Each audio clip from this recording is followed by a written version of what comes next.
jelang perayaan Imlek, toko penjualan perlengkapan aksesoris Imlek di Kota Palembang ramai diserbu masyarakat etnis Tionghoa sebagai persiapan Imlek pada tanggal 29 Januari mendatang.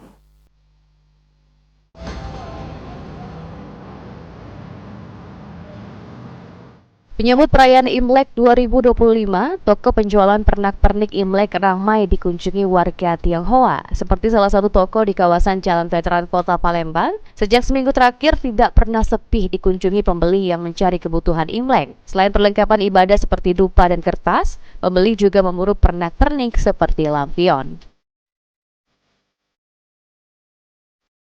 Para pembeli biasa membeli perlengkapan hingga pernak-pernik Imlek di toko ini karena harga yang relatif lebih murah dibandingkan toko lain.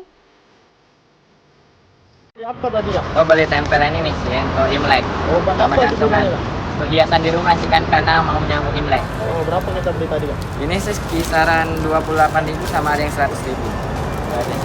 Memang udah biasa belanja di sini. Udah sering di sini terus.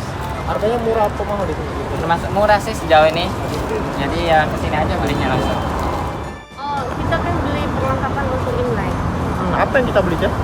Garu lah, kertas sembahyang, terus perlengkapan lainnya. Berapa harganya kita beli Oh, tadi? harganya saya nggak ingat ya, karena yang bayar itu saudara saya. Tapi harga di sini sangat memuaskan. Dia tidak mahal dan barangnya komplit semua. Memang tiap tahun beli di sini ya, Cah? Iya, selalu. Selain itu, menurut salah satu karyawan toko, penjualan jelang perayaan Imlek mengalami penurunan dibanding tahun sebelumnya. Penurunan ini disebabkan adanya kenaikan pajak sehingga berdampak pada penjualan perlengkapan hingga aksesoris Imlek.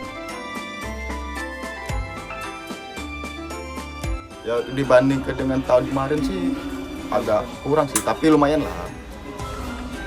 Agak lumayan lah. Mungkin ada faktor dari penaikan ini pajaknya agak kurang nih minat membeli. Tapi kalau minat dari lampionnya masih buyur sih. Masih banyak. Masih banyak minatnya. Daerah luar tuh masih banyak yang datang beli.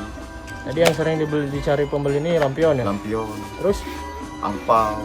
Kalau kayak untuk sembahyang luhur sih tidak terlalu banyak sih. Lutfi, PAL TV.